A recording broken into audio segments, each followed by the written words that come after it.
Welcome to spicy பாட். இன்னைக்கு spicy பாட்ல ஹெல்த்தியான ஸ்வீட் பொட்டேட்டோ அதாவது சக்கரவள்ளி கிழங்குல ஒரு சூப்பரான கட்லெட் எப்படி செய்யறதுன்னு பார்க்க போறோம். இதுக்கு தேவையான இன்கிரிடியன்ஸ் எல்லாத்தையும் நான் டிஸ்கிரிப்ஷன்ல கொடுத்துருக்கேன், ரெஃபர் பண்ணிக்கோங்க. இப்போ வாங்க இந்த சில்லான இந்த கிளைமேட்டை சூப்பரா என்ஜாய் பண்றதுக்கு ஒரு ஹெல்த்தியான ஸ்வீட் பொட்டேட்டோ கட்லெட்டை எப்படி செய்யறதுன்னு பார்த்துடலாம். இப்போ பாருங்க, இந்த பாத்திரத்துல நான் சக்கரவள்ளி கிழங்கு எல்லாத்தையும் அவிச்சு வச்சிருக்கேன். இந்த மாதிரி கையால மேஷ் பண்ணா ஈஸியா மேஷ் ஆகிற கன்சிஸ்டன்சியில நம்ம அவிக்கணும். இது நம்ம இப்போ கையால மேஷ் பண்ணி விட்டுடலாம். இது இன்னைக்கு நான் ஒரு 1/2 கிலோ அளவுக்கு சக்கரவள்ளி கிழங்கு எடுத்திருக்கேன். இப்போ இது நல்லா இந்த மாதிரி மேஷ் பண்ணியாச்சு. அடுத்து நம்ம காய்கறி கலவை ஒன்று ரெடி பண்ணிடலாம். இப்போ பாருங்க, கொஞ்சம் வெஜிடபிள்ஸ் வதக்கிறதுக்காக ஒரு டேபிள் ஸ்பூன் அளவுக்கு எண்ணெய் விட்டுறேன். எண்ணெய் சூடாயினதும் முதல்ல நம்ம 1 டீஸ்பூன் அளவுக்கு இஞ்சி பூண்டு பேஸ்ட் சேர்த்து நல்லா வதக்கிடலாம்.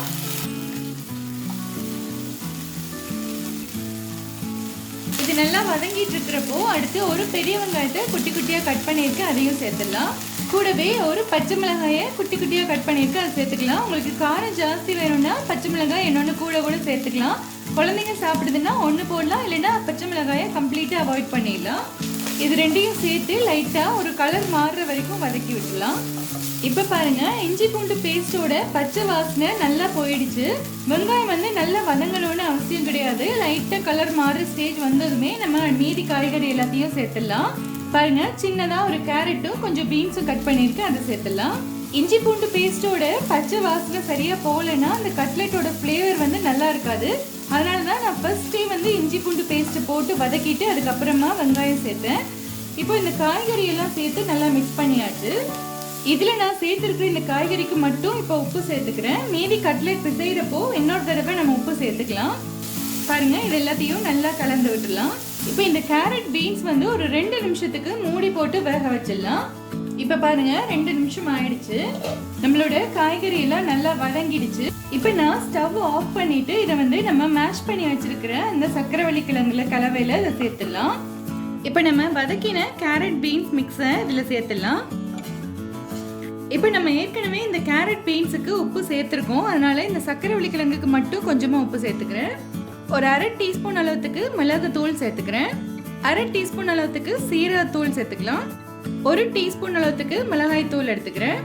மிளகாய் தூள் கொஞ்சம் ஜாஸ்தியா வேணும்னா நீங்க ஜாஸ்தியா சேர்த்துக்கலாம். அடுத்து ஃப்ரெஷ்ஷான கொத்தமல்லி இலை கொஞ்சம் கட் பண்ணி சேர்த்துக்கலாம். இப்போ கையை வச்சு இது நல்லா பிசைஞ்சு விட்டுலாம். இப்போ பாருங்க, இந்த மிக்ஸ் நல்லா ஸ்டிஃபா இருக்கு. நல்லா ரொம்ப கொலகொலன்னு இல்லை, கொஞ்சம் ஸ்டிஃபா தான் இருக்கு. ஒருவேளை உங்களோட இந்த மிக்ஸ் கொஞ்சம் கொலகொலன்னு ஆயிடுச்சுன்னா, இல்லை சக்கரை கிழங்கு ரொம்ப அவிஞ்சு கொலகொலன்னு ஆயிடுச்சுன்னா கட்லெட் ஷேப் கரெக்டாக வராது, எண்ணெயில் போட்டதும் பிரிய ஆரம்பிச்சிடும். அப்படி இருந்துச்சுன்னா நீங்கள் ஒரு 2 பிரெட் ஸ்லைசஸ் எடுத்து மிக்சியில் அரைச்சி அந்த பிரெட் க்ரம்ஸ் பவுடரை இதில் சேர்த்துக்கலாம். ஆனால் இன்னைக்கு எனக்கு இந்த பிரெட் க்ரம்ஸ் எதுவுமே சேர்க்க போகிறதில்ல, வெறும் சக்கரவள்ளி கிழங்கு இந்த காய்கறி கலவையே கரெக்டாக இருக்குது. இங்கே பாருங்கள், இந்த டெக்ஸ்சர் கையிலெல்லாம் ஒட்டலை, ரொம்ப கொலகொலன்னு இல்லை, இந்த மாதிரி நல்லா பொடிவடுது. இப்போ இது நம்மளுக்கு தேவையான அளவு சைஸில் பாலாக பிடிச்சிடலாம். இதை இப்படி கை நடுவில் வச்சு அழுத்தி குட்டியாக ஒரு ஷேப் பண்ணிடலாம். ஃப்ளாட்டாக அப்படி குட்டி குட்டி கட்லெட்டாக எல்லாத்தையும் செஞ்சு எடுத்துருவோம்.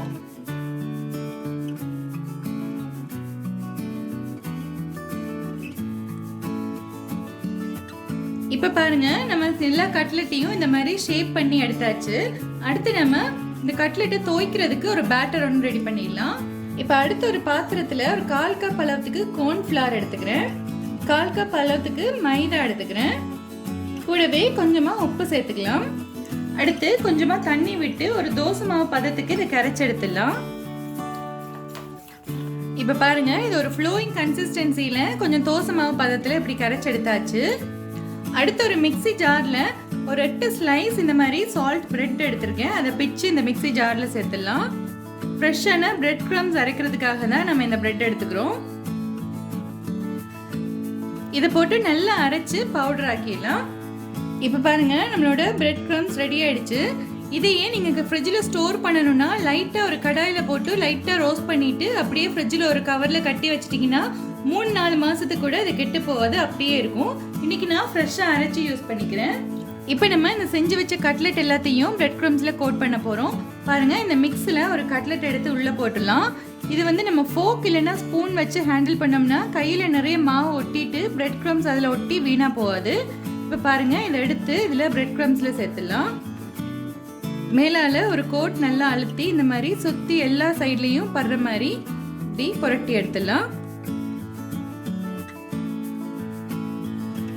இந்த பிரெட் க்ரம்ஸ் இதில் புரட்டி எடுக்கிறப்பவே இது ஒரு அழகான ஷேப்பை அப்படி கொண்டு வந்துட்டோம்னா பார்க்குறதுக்கு ரொம்ப அழகான க்யூட்டான கட்லெட் ஆகிடுச்சு. எல்லாத்தையுமே இப்போ இதே மாதிரி நம்ம செஞ்சிடலாம். முதல்ல வந்து இந்த மாவு மிக்ஸில் போட்டுடலாம்.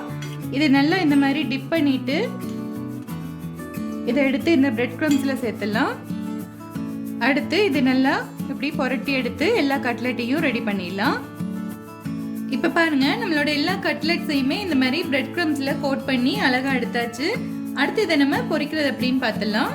இப்போ பாருங்கள், டீப் ஃப்ரை பண்ணுறதுக்காக அடுப்பில் ஒரு கடாயில் எண்ணெய் விட்டு எண்ணெய் நல்லா சூடாயிட்டு இருக்கு. உங்களுக்கு டீப் ஃப்ரை பண்ண வேண்டாம் அப்படின்னா நான்ஸ்டிக் தோசைக்கல் இல்லைன்னா தவாவில் கொஞ்சமாக எண்ணெய் விட்டு ஷாலோ ஃப்ரை கூட பண்ணிக்கலாம்.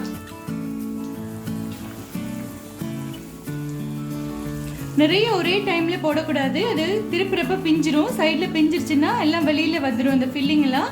அதனால ஒரு 4 நாளாக போட்டு பொரிச்சு எடுத்துடலாம். நல்லா கோல்டன் ப்ரௌன் ஆகிற வரைக்கும் 2 பக்கமும் திருப்பி விட்டு பொரிக்கணும். இப்போ ஒரு சைட் நல்லா பொரிஞ்சிருக்கும், நம்ம திருப்பிடலாம்.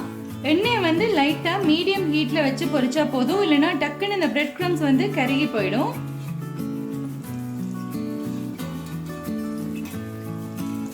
இப்போ இந்த மாதிரி 2 பக்கமும் கோல்டன் ப்ரௌன் கலரில் வந்ததும் நம்ம எண்ணெயை ஃபில்டர் பண்ணிட்டு வெளியில் எடுத்துடலாம். பாருங்கள், நல்லா பொரிஞ்சிருச்சு.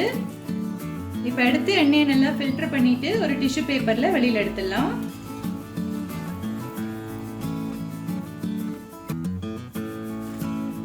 இப்போ பார்த்தீங்களா ஃப்ரெண்ட்ஸ், நல்ல கூலான இந்த கிளைமேட்டுக்கு நல்ல ஹெல்த்தியான மொறுமொறுன்னு சூப்பரான ஒரு ஸ்வீட் பொட்டேட்டோ கட்லெட் நம்ம ரொம்ப சிம்பிளாக வீட்டில் செஞ்சாச்சு. குழந்தைங்கலேருந்து பெரியவங்க வரைக்கும் எல்லாருமே விரும்பி சாப்பிடுவாங்க.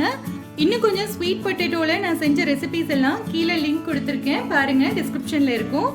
உங்களுக்கு இந்த ரெசிபி பிடிச்சிருந்துச்சுன்னா என்னோட சேனலை சப்ஸ்கிரைப் பண்ணுங்கள், மறக்காமல் கமெண்ட் பண்ணுங்கள், அப்படியே உங்கள் ஃப்ரெண்ட்ஸ் அண்ட் ஃபேமிலி கூட ஷேர் பண்ணுங்கள். நன்றி.